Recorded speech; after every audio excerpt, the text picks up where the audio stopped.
Assalamualaikum warahmatullahi wabarakatuh. Alhamdulillahi rabbil alamin, wassalatu wassalamu ala ashrafil anbiya'i wal mursalin wa ala alihi wa sahbihi ajma'in. Allahumma salli wa sallim ala sayyidina Muhammad wa ala alihi wa sahbihi wa man tabi'ahum bi ihsanin ila yaumiddin, amma ba'd. Muslimin dan muslimat rahimani wa rahimakumullah, alhamdulillah pagi ini kita dapat menyambung pengisian tadabbur ringkas surah Yusuf. Moga-moga pengisian kita pada pagi ini dikurniakan rahmat oleh Allah. Allah memberikan kita as-sakinah, ketenangan. Allah memberikan kita keberkatan, yang mana ayat yang kita akan baca pada pagi ini adalah dua ayat seperti mana yang ada pada nota yang ada di tangan tuan-tuan dan puan-puan, iaitu ayat nombor 78 dan ayat nombor 79. Okey. Dua ayat ini merupakan dua ayat yang terakhir sebelum kita memasuki babak yang terakhir. Okey. Babak yang terakhir dalam surah Yusuf ini adalah babak yang kelima, yang kita akan mulakan membacanya pada ayat yang ke-80. Jadi dua ayat yang terakhir ini merupakan dua ayat terakhir bagi babak yang keempat. Baik, muka surat nombor 101 untuk lihat ayat 78 dan terjemahannya muka surat 102 bagi nota yang bercetak. A'udzu billahi minasy syaithanir rajim.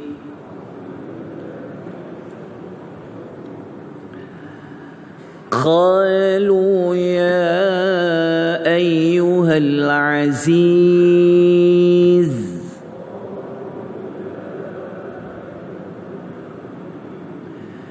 inna lahu aban shaykhan kabira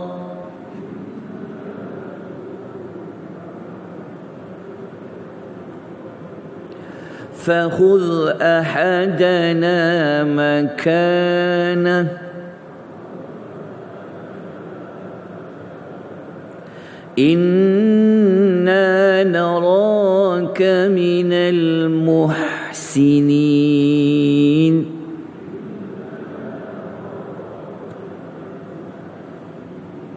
Okay.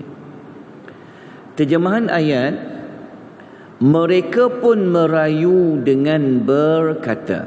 Okey, mereka ini merujuk kepada anak-anak Nabi Yaqub, 10 orang adik saudara Nabi Allah Yusuf, yang mereka merayu kepada Yusuf, tetapi mereka belum lagi mengetahui bahawa yang Yusuf itu adalah Yusuf. Cuma mereka tahu yang memegang jawatan yang tertinggi di Mesir, dia digelar dengan istilah Al-Aziz. Sebab tu mereka kata, wahai Al-Aziz. Ayat ini menunjukkan pangkat yang disandang oleh Nabi Yusuf itu dengan gelaran Al-Aziz. Dia kata, sesungguhnya dia itu siapa? Iaitu Bunyamin yang akan ditahan, dia akan diserahkan kepada pemilik harta yang diambil tadi. Dia kata dia ni mempunyai bapa yang sudah lanjut usia. Okey, lanjut usia ni bukan usia yang kita kata masih muda, maksudnya dia memang sangat tua. Bagaimana kita kata dia sangat tua? Kata kita lihat ayat 78, kita jumpa perkataan syaikha. Syaikha tu dah memang tua dah. Lepas tu ada perkataan kabira, menunjukkan memang sangat tua. Maknanya ketika ayat ini berlaku, ketika mana cerita ini, maknanya Nabi Allah Yaqub sudah sangat tua. Oleh itu, mereka kata, oleh itu ambillah salah seorang antara kami sebagai penggantinya. Maknanya mereka sanggup tukar antara 10 orang kalangan kami ni, kami akan tukar Bunyamin dengan salah seorang daripada mereka. Maknanya Bunyamin tu serahkan kepada mereka, sebab mereka perlu bawa balik Bunyamin ni bertemu dengan bapanya Nabi Yaqub. Tetapi salah seorang daripada mereka akan tinggal kat Mesir itu, akan menjadi hamba, akan berkhidmat kepada tuan yang empunya harta. Kalau tuan-tuan masih ingat, kita ada sebut sebelum ini kan, seperti ayat nombor ayat nombor 75. Kalau masih ingat ayat 75 sebelum ni, yang kita ketahui syariat Nabi Yaqub, hukuman bagi sesiapa yang didapati mencuri, ia akan diserahkan kepada pemilik harta itu untuk dijadikan hamba. Ini bermakna kalau Nabi Yusuf tahan Bunyamin, maknanya selama-lama Bunyamin tak akan dapat lagi balik ke Palestin, sebab dia akan jadi hamba kepada pemilik harta itu. Dalam masa yang sama, kenapa mereka nak merayu sangat kepada Nabi Yusuf ni? Kerana kita tahu dalam ayat ini jelas menunjukkan mereka ini sebenarnya sangat kesian dengan Nabi Yaqub yang sudah tua sangat. Macam mana kalau dia dapat tahu Bunyamin tak dapat balik dah? So macam mana perasaan ayah yang sudah lanjut usia? Lepas tu pula kita masih ingat lagi sebelum ni, yang Nabi Yaqub keras-keras tak nak lepaskan Bunyamin. Lepas tu pula, sebelum ini kalau kita masih ingat, mereka telah membuat apa? Aku janji. Lepas tu mereka telah bersumpah dengan nama Allah. Mereka telah jadikan Allah itu sebagai saksi untuk apa? Untuk jamin boleh bawa kembali Bunyamin. So agak-agak tuan-tuan boleh gambarkan, kita duduk dalam keadaan situasi ni, macam mana mereka nak hadapi ni. Sebab itu mereka sanggup tukar. Tak apa, Bunyamin balik tak apa, asalkan kami boleh ganti. Kemudian kenapa mereka cuba nak merayu, mereka cuba nak minta tukar ganti kepada Nabi Allah Yusuf? Mereka mengatakan, sesungguhnya kami tengok engkau ni adalah termasuk di kalangan orang yang baik-baik, al-muhsinin. Daripada ayat ni apa kita dapat belajar? Saya sempat senaraikan satu saja, seperti mana dalam nota, mungkin ada berapa banyak pelajaran yang lain, iaitu kita dapat pelajari daripada ayat yang pertama ni, Nabi Allah Yusuf ni, ia memang apa? Ia memang benar-benar seorang yang termasuk di kalangan apa? Di kalangan al-muhsinin. Kenapa kita kata ayat ni memang jelas membuktikan Nabi Yusuf salah seorang daripada manusia yang al-muhsin? Cuba perhatikan pada ayat nombor 78 tu, lihat tak perkataan inna naraka minal muhsinin. Kita nampak kan? Okey. Kalau kita imbas kembali, sebelum ini kita dah jumpa beberapa tempat di dalam surah Yusuf yang Allah mengatakan Nabi Yusuf ni memang seorang yang muhsin. Okey, muhsin ni ingat kita telah ulas sebelum ni. Kalau kita masih ingat lagi, tak apa, saya imbau kembali, ingatkan kembali. Okey. Kalau tuan-tuan masih ingat, pada ayat yang ke-22 Tengok nota yang pertama. Ni nota yang ketiga kan? Minggu depan kita bagi nota yang keempat. Tengok balik nota yang pertama dulu. Ingat balik ayat nombor 22. Yang ayat 22 tu, yang Nabi Allah Yusuf kan dia berada di rumah siapa? Dia berada di rumah Zulaikha, di rumah Al-Aziz kan? Kan Allah Ta'ala bagi dia apa? Ingat tak? Tak apa, saya ingatkan balik. Yang Allah berikan dua kepada Nabi Allah Yusuf tu, hukman dengan ilma. Lepas tu dekat ayat hujung tu Tuhan kata apa? Wa kadzalika najzil muhsinin. Allah kata macam itulah kami ganjari orang yang muhsinin. Dah jumpa kali pertama dah ayat 22. Lepas tu kita jumpa juga perkataan al-muhsin ketika mana? Dan kita ingat lagi tak? Yang dalam penjara tu. Oh, sebab kita dah keluar penjara, tak nak ingat dah kisah penjara. Ingat tak dalam kisah dalam penjara, ayat nombor 36, nota yang kedua, nota yang kedua. Yang dalam penjara kan ada dua orang banduan yang mereka telah bermimpi. Lepas tu mereka jumpa Nabi Yusuf untuk tafsirkan mimpi. Kalau ingat lagi ayat nombor 36, mereka cakap tu sama macam 10 saudara Nabi Yaqub. Kalau ingat ayat nombor 36, mereka kata apa?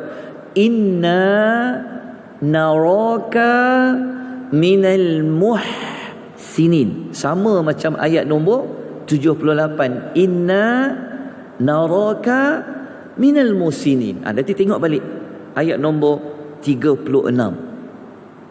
Kan mereka kata apa? Kenapa mereka cari Yusuf dalam penjara? Kerana mereka kata sesungguhnya kami tengok engkau ni adalah di kalangan orang yang baik, mereka kata. Okey. Satu lagi tempat, kalau masih ingat, kalau tuan-tuan masih ingat lagi ayat nombor berapa? Ayat nombor 56. Kalau tuan-tuan masih ingat ayat nombor 56, saya tuan-tuan tulis, ingat kembali, iaitu ayat yang Allah Ta'ala selepas Nabi Yusuf dia dapat jawatan kedudukan di Mesir. Ayat 56 Allah kata apa? Wala nudi'u ajral muhsinin. Ayat nombor 56, ya Allah kata kami takkan sia-siakan balasan kepada orang yang al-muhsinin. Okey. Kenapa saya ulang apa yang telah kita pelajari? Kerana pada ayat ini kita mendapati 10 orang anak Nabi Yaqub telah mengiktiraf, membuat perakuan. Bukan sekadar mereka, dua rakan dalam penjara, Allah sendiri memberikan pengiktirafan. Maknanya pengajaran yang sangat besar yang kita nak ambil daripada kisah Nabi Allah Yusuf ini adalah menjadi seorang yang al-muhsin. Doa pada Allah, minta kepada Allah, jadikanlah aku di kalangan orang-orang yang al-muhsinin, seperti mana engkau pernah jadikan Nabi Allah Yusuf sebagai seorang yang al-muhsinin. Dan minggu yang akan datang ataupun minggu yang berikutnya kita akan jumpa sekali lagi perkataan al-muhsinin. Tetap boleh catat awal-awal. Nanti kita akan jumpa pada ayat yang ke-90. Kita akan jumpa sekali lagi Allah mengatakan Nabi Yusuf ini termasuk orang yang muhsinin. Kenapa saya tekankan? Kerana kita selalu dengar kempen ajakan untuk bersifat ihsan. Kan kita dengar kan? Ihsan, ihsan, ihsan. Yang kita dengar yang hadis Jibril yang mengajak apabila Jibril tanya apa itu ihsan. Ihsan ni dia adalah sifat yang paling tinggi. Kalau kita susun orang yang Muslim lepas tu naik mukmin, beriman, lepas tu naik muhsin. Muhsin ni kita dah ulas sebelum ini. Muhsin ini melibatkan dua sudut. Antara dia dengan Allah, dia merasakan diri dia selalu diawasi oleh Allah. Dia seolah-olah merasakan Allah tu tengok dia, perhatikan dia. Itu sifat ihsan. Ihsan yang kedua adalah berbuat baik kepada manusia. Bukan dengan Allah je, tapi dia buat baik. Kalau kita masih ingat lagi Nabi Allah Yusuf apa? Kalau dalam kisah dalam penjara tu, dia ziarah orang sakit, dia bantu orang susah dan sebagainya. Itulah sifat ihsan. Moga-moga kita termasuk di kalangan orang yang ada sifat al-muhsin. Kerana kita sebutkan karakter Nabi Yusuf ni, jarang orang sebut Nabi Yusuf sifat ihsan. Yang kita tahu Nabi Yusuf selama ni dikaitkan dengan karakter apa? Ada bintang handsome lah, kan? Orang tahu Nabi Yusuf boleh taksir mimpi. Kita terlupa untuk melihat karakter besar yang ada pada Nabi Allah Yusuf. Dia seorang yang al-muhsin. Okay. Kita pergi ayat yang ke-79. Qala ma'adzallah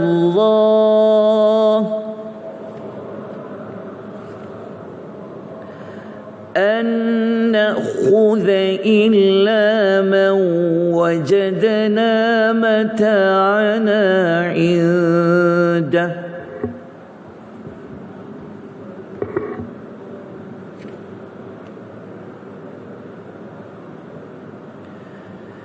Inna idzan lazalimun.